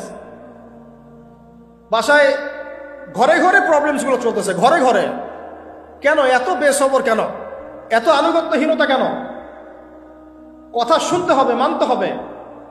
বিশ্বাস করতে হবে। সম্পর্ক শুধু ভালোবাসার বলে টিকে থাকে না, সম্পর্ক টিকে থাকে একে অপরের বিশ্বাসের ফলে, একে অপরের শ্রদ্ধাবোধের উপরে, একে অপরের সম্মান বোধশক্তির উপরে, এগুলোর উপর সম্পর্ক টিকে থাকে। সৌন্দর্য ভালোবাসা তো আজ আছে কাল নাই। বিশ্বাস, রেসপন্সিবিলিটি, সবর, ইতাআত, এগুলোর উপর সম্পর্ক টিকে থাকে। তখন ভালোবাসা এত লম্বা হয় যে দেখেন অনেক চাচা চাচিরা আছে এখনো বৈবাহিক সম্পর্ক হয়তো 40 বছর, এখন পর্যন্ত কোনোদিন ঝগড়া লাগে নাই। এমনকি ওই চাচিকে আপনি বলেন যে বাসার থেকে অন্য জায়গায় থাকতে, ও স্বামী মরে গেলেও ওই স্বামীর ভিটা ছাড়তে রাজি না, বলছে না আমি আমার এই স্বামীর ভিটা ছাড়তে রাজি নই। এই তো 40 বছর আগে জেনারেশনটাকে আপনি দেখেন, আর এখনকার মেয়েদের জেনারেশনটাকে আপনি দেখেন, কিসের সেকুলার ঘরের মেয়ে আর কিসের মাদ্রাসার মেয়ে, সবই একই অবস্থা। ইল্লা মাশাআল্লাহ, ইল্লা মাশাআল্লাহ। এখন এগুলোর ফলশ্রুতিতে যখন দেখা যাবে যে কনফ্লিক্ট তৈরি হচ্ছে, তখন আবার দেখা যাবে কি আইন কানুন সমাজ পরিবেশ সব মেয়েদের পক্ষে, দিন শেষে আপনি দোষী হয়ে যাবেন, দিন শেষে দোষটা আপনার ঘাড়ে এসে পড়বে। মানে সমস্যা ক্রিয়েট হতে হতে হতে হতে এমন একটা জায়গায় যাবে যে তখন আপনি রিয়াক্ট না করে থাকতে পারবেন না। তখন যদি আপনি কোনো রিয়াক্ট করে ফেলেন, সব দোষটা তখন আপনার ঘাড়ে গিয়ে পড়বে। এভাবে আস্তে আস্তে পরিবারগুলো ভেঙে যাচ্ছে। ভালো লাগছে না, আল্লাহ পাকের নেয়ামত ভালো লাগছে না। আর যারা দিনদার, যে স্বামীরা দিনদার, পরহেজগার, মুত্তাকি এবং দিনের পথের পথিক, তাদের জন্য স্ত্রীদের ভূমিকা কেমন হওয়া উচিত? স্বামীকে স্পেস দিতে হবে, তার মাথাটাকে ঠান্ডা রাখতে হবে, তাকে আল্লাহর জন্য ওয়াকফ করে দেওয়া লাগবে যে আমার স্বামী আল্লাহর জন্য, আমার স্বামী উম্মতের সম্পদ, তার যেন কোনো পেরেশানি না হয়, তাকে যেন এক গ্লাস পানিও ঢেলে খেতে না হয়, সে ওই টাইমটা যেন আল্লাহর দিকে দিতে পারে। এতে আমিও জান্নাতে যাব, সেও জান্নাতে যাবে ইনশাআল্লাহ। পরিবারগুলো এইভাবে হচ্ছে না। কিছু কিছু বিষয় আমি নিজেও খুব ফেড আপ। আবার অনেক সময় আমরা যারা আছে, আমরা আবার স্ত্রীদের উপর অনেক বেশি কঠোর হয়ে যাই। এত বেশি কঠোরতা দিয়েও আসলে পরিবারকে শক্ত করা যাবে না। নরম হতে হবে, সবর করতে হবে, ধৈর্য ধরতে হবে। তবে সবকিছুর একটা সীমা আছে। ওই সীমা অতিক্রম করে গেলে তখন কি আর করার? তখন আসহাবুল কাহাফ হয়ে যেতে হবে। আসহাবুল কাহাফ, নিজের কবরের ফিকির নিজে করি, নিজের পথ নিজে বুঝি, কিছু করার নাই। তো যেখান থেকে এখানে আসছে ভাই, আমি আপনাকে জেনারেশনের ক্রমবর্ধমান অধঃপতন দেখাচ্ছিলাম। ওই সময় ছিল এরকম, তারপরে আসছে না, তারপরে ব্যভিচারের যুগ, তারপরে পারিবারিক ভাঙনের যুগ চলতেছিল, এরপরে আসলো সমকামিতার যুগ। এবং সমকামিতা আস্তে আস্তে ওপেন হতে হতে নতুন শব্দ নিয়ে আসছেন, ট্রান্সজেন্ডার। মানে এখন ভিতর থেকে নাকি সে ছেলে, বাহির থেকে মেয়ে, বাহির থেকে ছেলে, ভিতর থেকে মেয়ে। মানে বাহির থেকে ছেলে, ভিতর থেকে মেয়ে, আবার ভিতর থেকে ছেলে, বাহির থেকে মেয়ে। যদি এমনই হয় তাহলে সমস্যাটা কি শারীরিক না মানসিক? আমাকে বলেন, এই সমস্যাটা কি শারীরিক সমস্যা না মানসিক? ওর জন্য মানসিক হাসপাতাল খোলেন, ওর জন্য ওকে পাবনায় পাঠান অথবা অন্য কোনো জায়গায় পাঠান, চিকিৎসা করতে হবে। মাথা থেকে সে মেয়ে, একটু বোঝেন, মাথা থেকে মেয়ে, বাহির থেকে ছেলে, সার্জারি করে সে মেয়ে হচ্ছে। মেয়ে হয়ে কার সাথে সে সেক্সুয়াল সম্পর্ক করবে? ছেলের সাথে না মেয়ের সাথে? ছেলের সাথে না মেয়ের সাথে? তাহলে আগে ছিল ছেলে, সার্জারি করে হলো মেয়ে, যৌন সম্পর্ক করবে কার সাথে? ছেলের সাথে। তার মানে সে ছেলে ছিল, ছেলের সাথেই যৌন সম্পর্ক করছে। এই আদতে একটা সমকামী। এটা ট্রান্সজেন্ডারশিপ নয়, এটা একটা সমকামিতাই। শুধু একটা ঘুরিয়ে খেলেন আপনি, ওই সুদকে সরাসরি খাওয়ার, ঘুরিয়ে খাওয়ার মতো।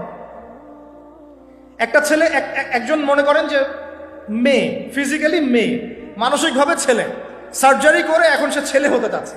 তো এ যৌন সম্পর্ক করবে কার সাথে? মেয়ের সাথে। তাহলে সৃষ্টিগতভাবে ছিল মেয়ে, যৌন সম্পর্ক করছে এখন মেয়ের সাথে, সেও একটা সমকামী। তাহলে আদতে এইসব নামগুলো দিয়ে আমরা সমকামিতা প্রমোট করলাম। আর সমকামিতা সম্পর্কে এই যে আল্লাহ পাকের কালাম আল কুরআনুল কারীমের মধ্যে এমন ভয়াবহ শাস্তির কথা আছে যেটা অন্য কোনো পাপের কারণে হয়নি। ওই যে প্রথম তাগুতের গোড়া পশ্চিমারা এটা সুন্দর করে ভিডিও করে ইন্ডাস্ট্রি খুলে নায়ক নায়িকা ওদের রেডিমেড ভাড়া করা থাকে, পর্ন স্টারগুলা, এরা সমকামী। এই সমকামিতার ভিডিওগুলো সারা বিশ্বে ছড়িয়ে দিয়ে মানুষের মগজগুলো আস্তে আস্তে ওইদিকে নিয়ে গেল। কেউ জানতোই না যে এগুলো বলে কিছু আছে। এটা ইন্ডাস্ট্রি, একটা ফিল্ম ইন্ডাস্ট্রির মধ্যে একটা ইন্ডাস্ট্রি। এখানে নায়ক নায়িকা থাকে, ওরা ওদের নায়ক নায়িকা টাকা দিয়ে ভাড়া করা হয়, করে এদেরকে দিয়ে কাজগুলো তারা করে। এটা তারা এনজয় করে না, শুটিং করে। তারা এগুলো এনজয় করে না, কি করে? শুটিং করে। একটা দুইটা ক্লিপ, এগুলো একদিন দুই দিনে হয় না, এটা এক সপ্তাহ ধরে, 2 সপ্তাহ ধরে, 1 মাস ধরে শুটিং করতে হয়। যারা এই পথ থেকে ফিরে আসছে তাদের বিবৃতি হচ্ছে এগুলা। খুবই নির্মম, যে করতে চায় না ওই প্যাচের মধ্যে পড়ে গেলে ওকে বিভিন্নভাবে ব্ল্যাকমেল করে করানো হয়। তো এই ভিডিওগুলো সারা বিশ্বে ইন্টারনেটের মাধ্যমে ছড়িয়ে দেওয়া হলো, মানুষ দেখে দেখে দেখে দেখে এগুলো শিখলো। তাই তো সমকামীও হতে পারে, একটা ছেলে একটা ছেলের সাথেও করতে পারে, একটা মেয়ে একটা মেয়ের সাথেও করতে পারে। এটা আসলো ওই কওমে লূত থেকে। আল্লাহ রাব্বুল আলামিন বলছেন, হে লূত, তোমার কওম এমন কাজ করলো যে কওম মহাবিশ্বের কেউ কখনো করে নাই। আল্লাহ পাক তাকে দাওয়াত দেওয়ার আদেশ করলেন, তিনি দাওয়াতি কাজ করতেই থাকলেন। তারা তো শুনলই না, বরং বলল, আচ্ছা তুমি নিজেকে খুব পবিত্র রাখতে চাও, এই গ্রাম থেকে তুমি বের হয়ে যাও। লূত আলাইহিস সালাম বের হয়ে গেলেন, তার স্ত্রী তার কথা শুনলো না।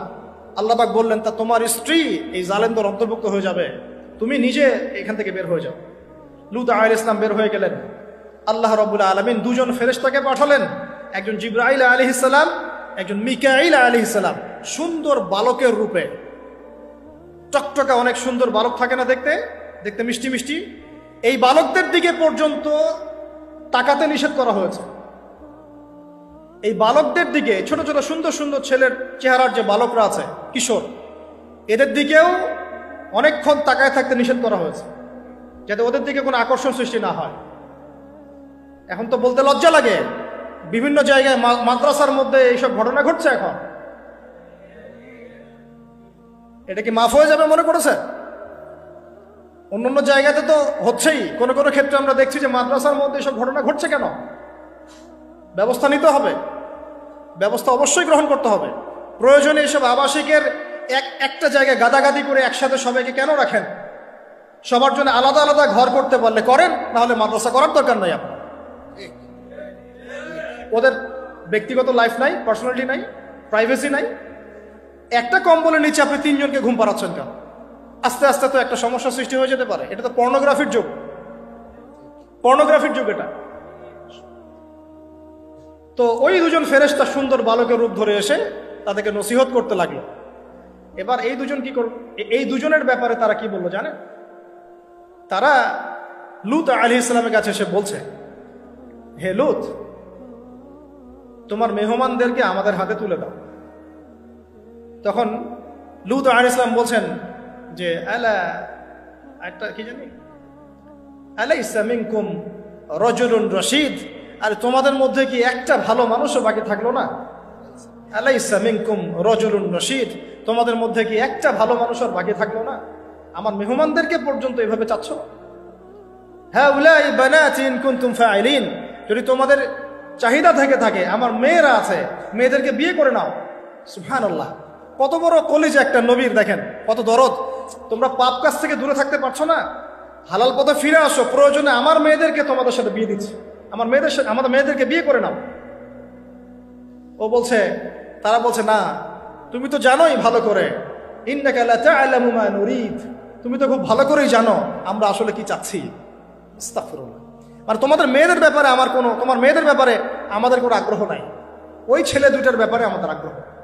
ওই যে ভিতর থেকে পুরুষ, বাহির থেকে মেয়ে, বাহির থেকে পুরুষ, ভিতর থেকে মেয়ে।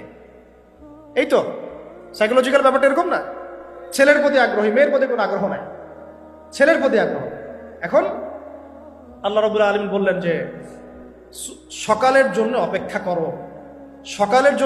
করো, আলাইসা সুবহু বিকরিব, আর সকাল কি নিকটবর্তী নয়? আল্লাহ জিজ্ঞাসা করছেন। লূত আলাইহিস সালামকে বললেন যে, বের হয়ে যাও। এই যে 2 জন ফেরেশতা তাদের আসল আকৃতিতে আসলেন, 2 পাখা দিয়ে। এই জায়গাটা আপনারা চিনবেন, জর্ডানের পাশে ডেড সি, মৃত সাগর। ওই জায়গাটাকে এইভাবে আসমানে উঠিয়ে আসমান থেকে আল্লাহ পাথর বর্ষণ করে এগুলোকে রজম করলেন, থেতলা করলেন। রজম মানে কি? পাথর নিক্ষেপ করে থেতলা করে দেয়া, তারপরে এই জায়গাটাকে উল্টিয়ে দাফন করে দিলেন। এইটা হলো এই ডেড সি, মৃত সাগর। এই সাগরে কেউ ডুববে না, এই সাগরে যে যাবে ভেসে থাকবে। এখন আমরা কি এই শাস্তিটাকে ডেকে নিয়ে আসতে চাচ্ছি আল্লাহর কাছ থেকে? আমরা এই শাস্তিটাকে, ওয়াল্লাহি এই শাস্তিটাকে আমরা ডেকে নিয়ে আসতেছি বাংলার মাটিতে। এই শাস্তি তো পশ্চিমারা পড়বেই, এই শাস্তিতে পশ্চিমারা পড়বেই, কারণ এইটা ওরা প্রমোট করেছে। সারা বিশ্বে এটা ওরা প্রমোট করেছে। এই জন্যই হাদিসের সাথে মিলিয়ে নেবেন, কিয়ামতের আগে আগে তিনটা বড় বড় ভূমিকম্প হবে, একটা দুইটা না, তিনটা। তার মধ্যে একটা হবে পশ্চিমা বিশ্বে। আমি এখনই বলে দিলাম, এমন ভূমিধস হবে, একটা পুরো বড় অংশের মাটিতে দেবে যাবে, ধসে যাবে। এটা সামনে আসতেছে, কারণ তারা সমকামিতার পাপটাকে সারা বিশ্বে প্রমোট করেছে, কারণ তারা সুদের ভিত্তিতে সারা বিশ্বে আল্লাহ এবং তার রাসূলের সাথে যুদ্ধ করেছে, মায়ের সাথে জেনা করেছে। আল্লাহর সাথে যুদ্ধ করে যেমন পার পাওয়া যাবে না, রাসূলের সাথে যুদ্ধ করে পার পাওয়া যাবে না। এই যে সমকামিতা প্রমোট করে, পর্নোগ্রাফি প্রমোট করে, মাদকদ্রব্য ছড়িয়ে দিয়ে সারা বিশ্বের মাজলুম মুসলমানদেরকে হত্যা করে কোনোদিন পার পাওয়া যাবে না। আল্লাহ পাক সবর করছেন, দেখছেন, কিন্তু আল্লাহ পাক ছেড়ে দিবেন না, ছেড়ে দিবেন না। এই ভূমিকম্পটা আসতেছে সামনে। আর দুইটা কোথায় কোথায়? আর একটা পূর্ব দিকে। পূর্ব দিক এখন কোন দিক? পৃথিবীর সেন্টার থেকে আপনারা হিসাব করে দেখে নেন। আর একটা বাকি থাকবে, ওইটা হচ্ছে মাঝখানে, এই যে জাজিরাতুল আরবের মধ্যে। তো প্রিয় ভাইরা, অনেক ভিতরে চলে গেলাম। আল্লাহ পাক আমাদেরকে এই ধরনের যাবতীয় ফিতনা ফাসাদ থেকে হেফাজত করুন। আমি এই জেনারেশনকে সতর্ক করার জন্য কথাগুলো বললাম। আল্লাহর ওয়াস্তে জেনার দিকে যায় না, সমকামিতার বিষ দাঁত উপরে ফেলবেন। যদি এরকম কাউকে মনে হয়, ওকে চিকিৎসা করাবেন। ওর চিকিৎসার দরকার, মানসিক চিকিৎসার দরকার। নিশ্চয়ই ওর ভিতরে কোনো না কোনো মানসিক রোগ আছে। আর এ ধরনের ডিভাইস অ্যাডিকশন থেকে আপনারা দূরে থাকবেন। ভালো কাজে সময় ব্যয় করবেন, ভালো মানুষদের সাথে থাকবেন, নিজেকে ব্যস্ত রাখবেন। অলওয়েজ নিজেকে ব্যস্ত রাখবেন দিনই কাজে, যেন একটা ঘন্টা আপনার অপচয় না হয়। 1 ঘন্টা সময় পেয়েছেন, আপনি বই নিয়ে পড়তে বসে যান, বা অনলাইনে যদি যেতে হয় ভালো কিছু সার্চ করেন, ভালো করে রিসার্চ করেন, টাইমটা কাজে লাগান। অলস বসে থাকবেন, দুনিয়ার শয়তানি মাথা চাপ। এটা আমাদের জেনারেশনকে শেষ করে ফেলছে। প্রিয় ভাইরা, জাহেলিয়াত থেকে এতদূর পর্যন্ত এসেছি, এখন আমি আস্তে আস্তে খালি শেষ করে দিব, জাস্ট পয়েন্টগুলো মিলিয়ে নেন। ওই শিরক এখনকার বিশ্বে আছে কি নাই বলেন? আমি একটা একটা করে বলছিলাম যে আপনার এডুকেশন, আপনার ইকোনমি, আপনার পলিটিক্স, ওয়ার্ল্ড অ্যাফেয়ার্স এবং সংস্কৃতি, এই প্রত্যেকটা সেক্টরেই সেই শিরক এখনো বিরাজমান আছে। এবং কোনো কোনো ক্ষেত্রে ধর্মের মধ্যেও সেই শিরকটা বিরাজমান আছে। অনেক মুসলমান কবর পূজা করে, অনেকে মাজার পূজা করে, অনেকে দেখা যায় যে তাকদীরকে অস্বীকার করে। অনেক মুসলমান আছে আল্লাহর হালালকে হারাম করে নিচ্ছেন, হারামকে হালাল করে নিচ্ছেন। টিয়া পাখি দিয়ে ভাগ্য পরীক্ষা করেন। আংটি পরেছেন একটা, মনে করেন যে এটার মধ্য দিয়ে আমার রোগ ভালো হয়ে যাবে। এই একটা বালা পরেছেন, ভয়ে ভয়ে খোলেন না, কেন? খুললে পরে যদি আমার কোনো অকল্যাণ হয়। এটা শিরক, শিরক না এগুলা? এই যে টিয়া পাখি কিছু উদ্বোধন করতে চান, পায়রা উড়াই দিচ্ছেন, শুভ। ওর মধ্যে কিছু শুভ, ওটা কি শুভের লক্ষণ? আপনি জন্মদিন পালন করেন, বলেন শুভ জন্মদিন। কে জানে ওই দিনটা আপনার জন্য শুভ না অশুভ? এরকম হাজার হাজার শিরক আছে। আমি বলতে গেলে অনেক সময় চলে যাবে, ওইদিকে বাদ দেন। প্রত্যেকটা ডিপার্টমেন্টে শিরক আছে। কিতাবুত তাওহীদ বইটা পড়ে নিয়ে, কোন কিতাব? কিতাবুত তাওহীদ। আর নসিহত যেটা করতে চাচ্ছিলাম, যে এই পুরো বিশ্বটা শিরকের উপরে আছে, আইয়ামে জাহিলিয়াতের মতোই। এই সেক্টরটা সবচেয়ে বড় শিরকের মধ্যে আছে। কোন সেক্টরটা? এই যে এখন যেটা বলছি। আল্লাহ পাক আদম আলাইহিস সালামকে কি বলেছিলেন ভাই? ভুলে গেছেন? খলিফা। কি বলেছিলেন? খলিফা। আদম আলাইহিস সালাম এভাবে জান্নাতে থাকতে লাগলেন, শয়তান রিসিভ করলো, এই যে নেমে আসলাম পৃথিবীতে, ঠিক আছে? পৃথিবীতে নেমে আসার পরে আদম আলাইহিস সালাম কি আল্লাহ পাকের বিধান ছাড়া অন্য কোনো বিধান ফলো করেছিলেন? কথা এবার বোঝেন। আদম আলাইহিস সালামকে আল্লাহ কি বলেছেন বলেন? খলিফা। কি শব্দ? খলিফা। তিনি এখন পৃথিবীতে আসলেন কিভাবে? ওই যে জান্নাতে রাখলেন, ফল ভক্ষণ করে ফেললেন, ইবলিস সিজদা করলো না, এই যে চ্যালেঞ্জ করলো, আস্তে আস্তে ফল খেয়ে ফেললেন একদিন, ব্যাস আল্লাহ পাক আর জান্নাতে রাখলেন না, যাও পৃথিবীতে চলে যাও। তওবা করলেন, রব্বানা যালামনা আনফুসানা ওয়া ইল্লাম তাগফির লানা ওয়া তারহামনা লানাকুনান্না মিনাল খাসিরিন। আল্লাহ মাফ করে দিলেন, কিন্তু জান্নাতে থাকা হলো না। এবার পৃথিবীতে থাকো। পৃথিবীতে তিনি থাকা অবস্থায় কি আল্লাহর সাথে শিরক করেছিলেন? আল্লাহর বিধান বাদ দিয়ে অন্য কোনো বিধান মেনেছিলেন? আল্লাহর বিধান বাদ দিয়ে অন্য কোনো বিধান দিয়ে তিনি কি তার পরিবার সমাজ পরিচালনা করেছিলেন? তাহলে আল্লাহর খলিফার কাজ কি? আল্লাহর বিধান দিয়ে নিজেকে, নিজের পরিবারকে, নিজের সমাজকে, নিজের আওতাভুক্ত যারা তাদেরকে পরিচালিত করা। আমি কি বুঝাতে পারছি? আল্লাহর খলিফার কাজ কি আমার সাথে বলেন? আল্লাহর বিধান দিয়ে নিজে চলা, নিজের পরিবারকে চালানো, নিজের সমাজকে চালানো। এটা কার কাজ? আল্লাহর খলিফার কাজ। যদি আমি এখন নিজেও শয়তানের বিধান দিয়ে চলি, নিজের পরিবারকেও শয়তানের বিধান দিয়ে চালাই, নিজের সমাজটাকেও শয়তানের বিধান দিয়ে চালাই, আমি কি আল্লাহর খলিফা থাকবো না শয়তানের খলিফা হব? বোঝা যাচ্ছে কথা? আচ্ছা, এবার আল্লাহ পাক আরো একজন নবীকে খলিফা বলেছেন। বলেন কোন নবীকে? হ্যাঁ বলেন। আরো একজন নবীকে আল্লাহ পাক খলিফা বলেছেন, তার নাম দাউদ আলাইহিস সালাম। কি নাম? ওই সুলাইমান আলাইহিস সালামের বাবা, সুলাইমান আলাইহিস সালামের বাবা।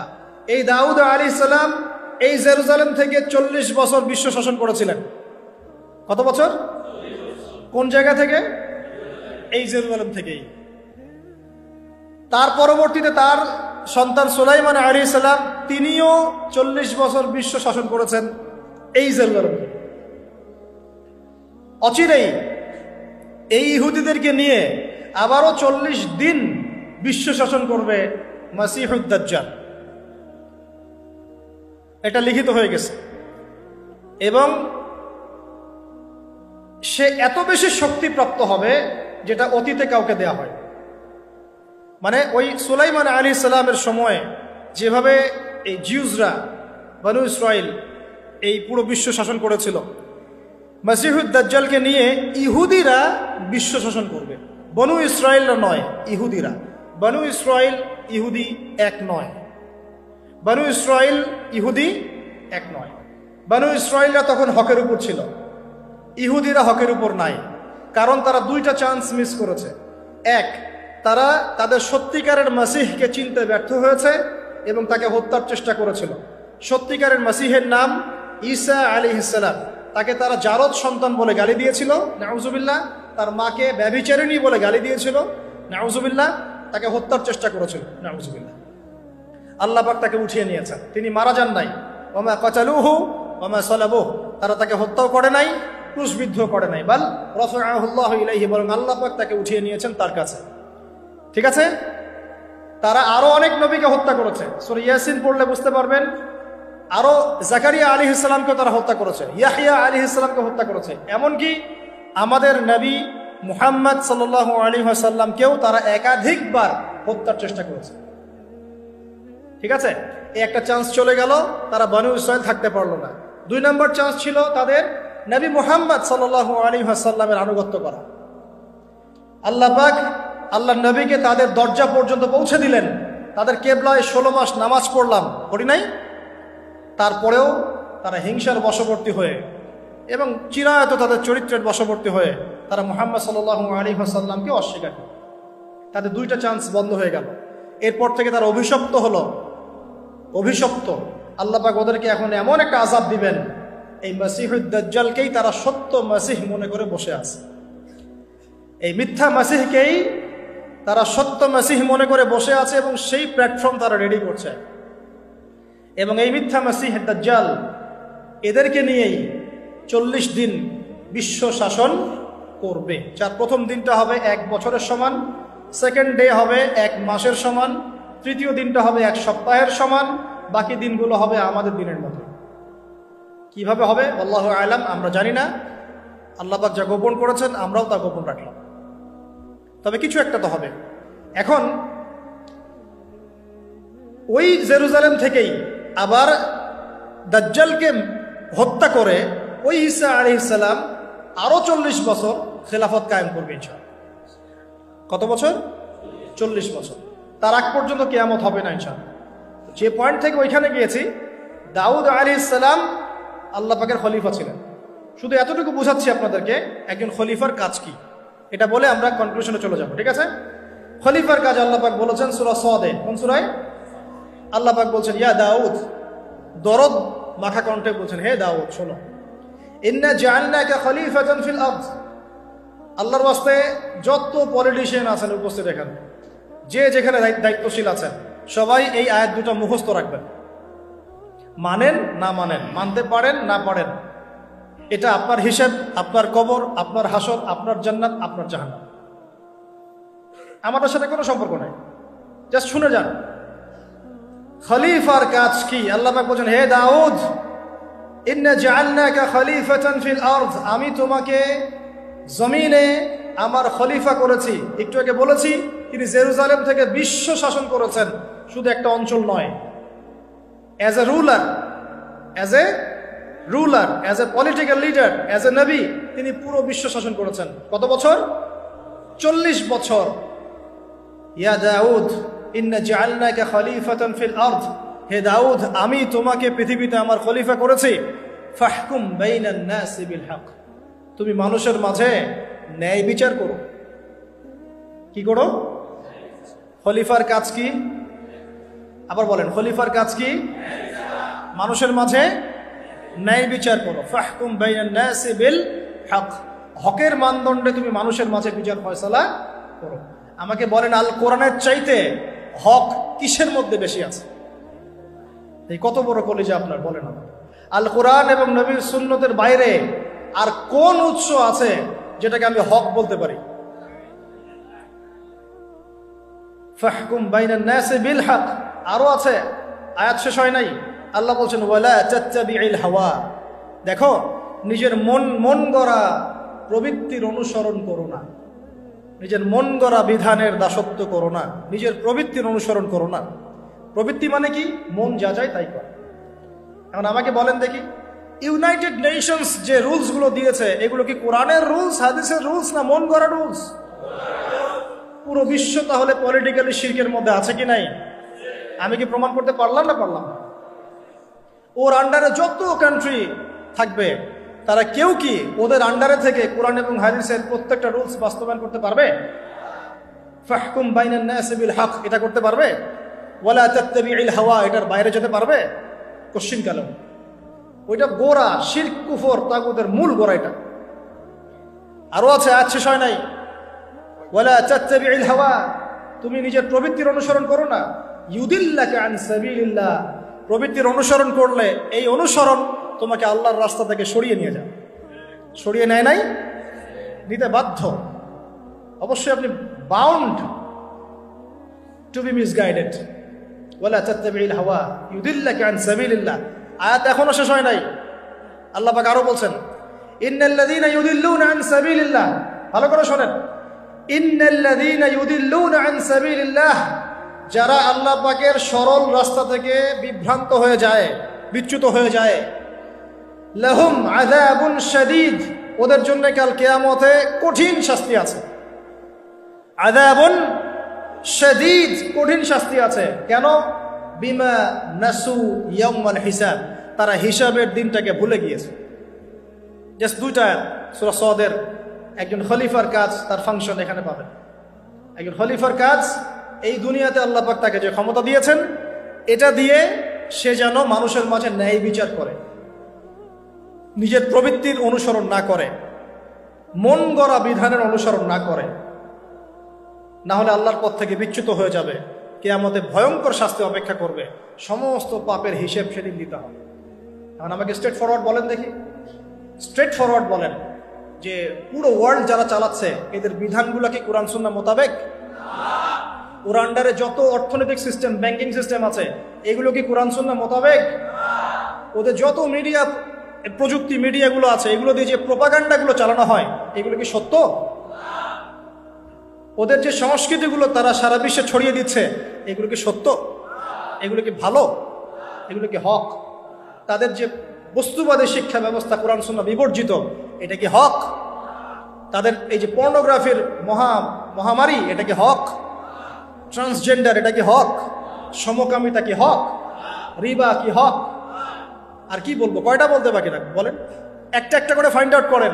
পুরো ওয়ার্ল্ডটাই এখন আইয়ামে জাহিলিয়াতের মধ্যে আছে, পুরো বিশ্বটা আবু জাহেলের যুগের মধ্যে আছে। ওইটাই ছিল আইয়ামে জাহিলিয়াত, যেটা আপনাকে এতক্ষণ ধরে বোঝালাম। ওই যুগে এই সমস্যাগুলো ছিল, ওই যুগে সুদ ছিল, ওই যুগে মাদক ছিল, ওই যুগে নারীর অবমাননা ছিল, আর ওই যুগে গোত্রীয় হানাহানি, মারামারি, কাটাকাটি ছিল। একটাও কি এখন বাদ আছে?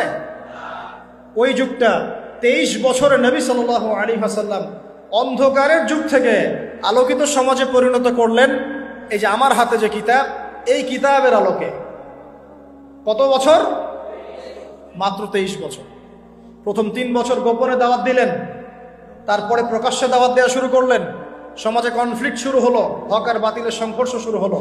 মক্কায় 13 বছর থাকলেন, সবর করলেন, ধৈর্য ধরলেন, গালি খেলেন, মার খেলেন, তারপরে অস্ত্র হাতে নিলেন না, ধৈর্য ধরলেন।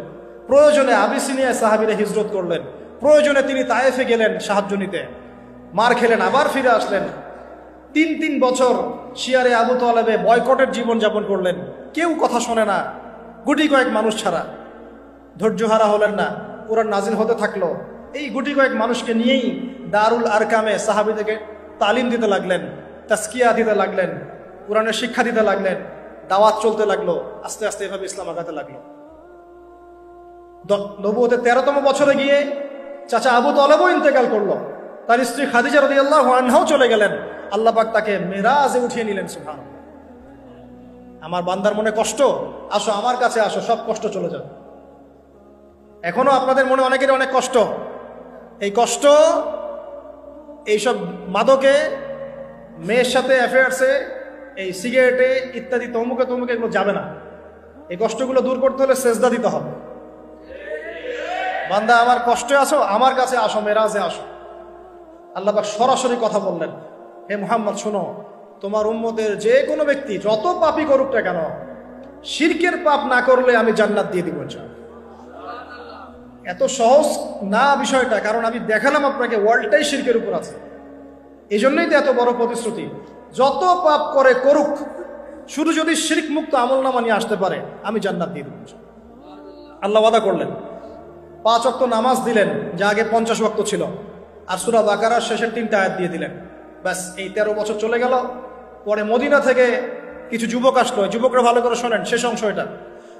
মদিনা থেকে কয়েকজন যুবক আসলো, এসে ইসলাম কবুল করে আবার মদিনায় ফেরত গেল। পরের বছর আরো 12 জনকে নিয়ে আসলো।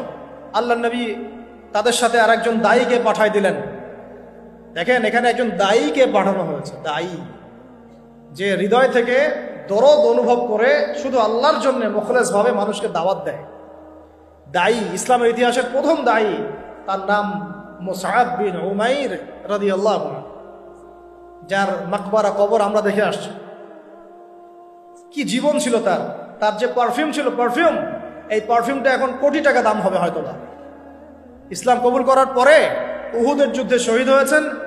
দাফন করার জন্য কোনো কাফনের কাপড় পাওয়া যায় নাই,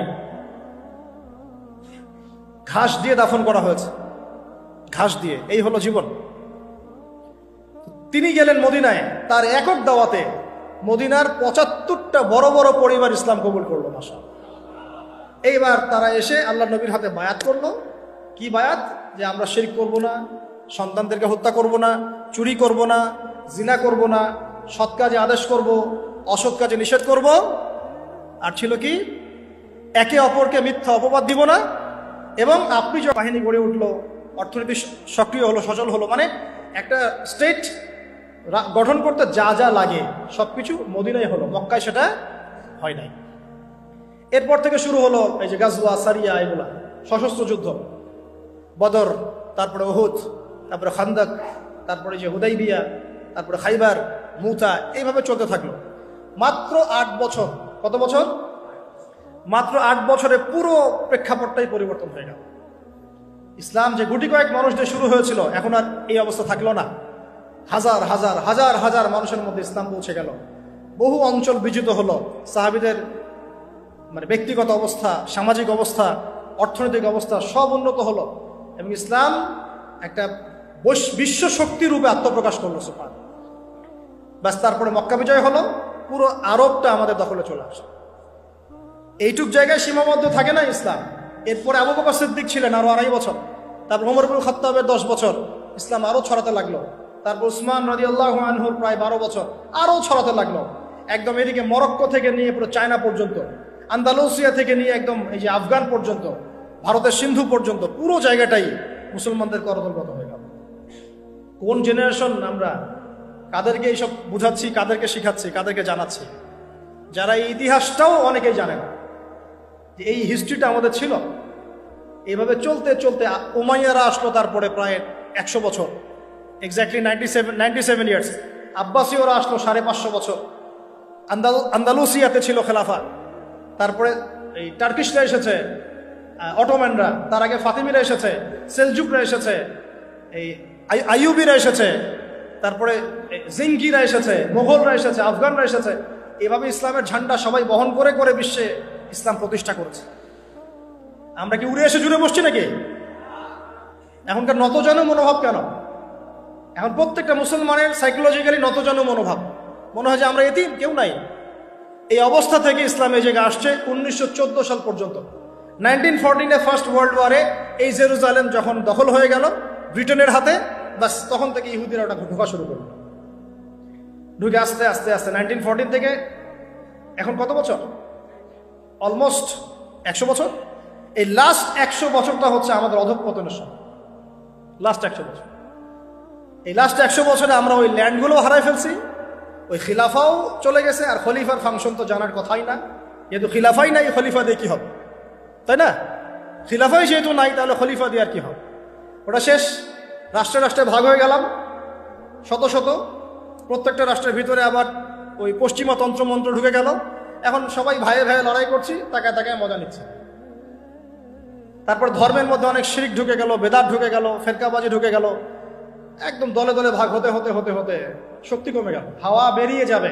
আল্লাহ সূরা আনফালে বলেছেন, ঐক্যবদ্ধ থাকো, না হলে তোমাদের হাওয়া বেরিয়ে যাবে। ওই হাওয়া এখন বেরিয়ে গেছে। বাস এখন পর্যন্ত এই